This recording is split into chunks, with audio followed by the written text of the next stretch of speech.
So this question is from chapter sound.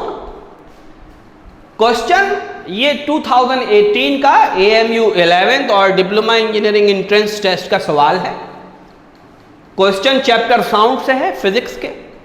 The Audible range of hearing for average human beings is in the frequency range of, तो Audible range of frequency पूछी है human being के लिए।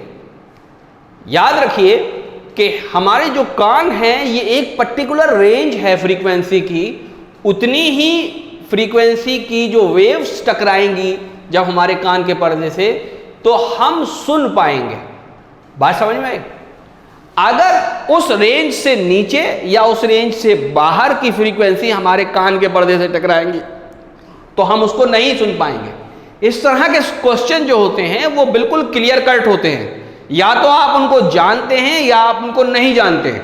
बात समझ में आई? तो इसका आंसर है 20 हर्ट्ज टू 20 किलो हर्ट्ज। 20 से इसको याद रख सकते हैं हम। 20 हर्ट्ज से लेकर 20,000 हर्ट्ज तक की जो फ्रीक्वेंसीज हैं उनको हमारे कान एज ए साउंड सुन पाते हैं। 20,000 हर्ट्ज से ज़्यादा की जो फ्रीक्वेंसी हैं अगर वो हमारे कान में आती हैं तो हमारे कान समझ नहीं पाते कि ये वॉइस है, या कोई सेंस डेवलप नहीं करते हैं। हियरिंग सेंस 20,000 हर्ट्ज के ऊपर नहीं होता और 20 हर्ट्ज से कम पर भी नहीं होता। बात समझ में आई? हर्ट्ज क्या है? Hertz is basically unit of frequency. 1 hertz means 1 cycle पर सेकेंड। कोई भी साउंड जब हमारे पास आती है तो वो वाइब्रेशंस के बाद या ऑसिलेशंस की वजह से आती है। तो जैसे ये डायफ्राम का पर्दा है, ये अगर 1 सेकेंड में एक बार ये वाइब्रेट करता है तो उसकी जो फ्रीक्वेंसी होगी वो कितनी होगी? 1 हर्ट्ज होगी। अगर ये 20 बार करता है तो 20 हर्ट्ज होगी।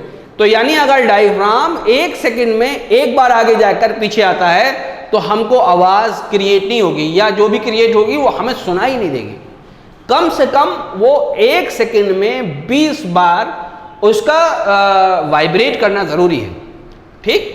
और इससे फिर फ्रीक्वेंसी बढ़ाते चले जाइए, 20,000 हर्ट्ज तक पहुंचेंगे तो हमें आवाज़ सुनाई देगी। उसके बाद आवाज़ सुनाई देना बंद हो जाएगी, या हमारे कान की सेंसिटिविटी उसके मुताबिक नहीं होगी। ओके, तो answer is C 20 hertz to 20 kilo hertz.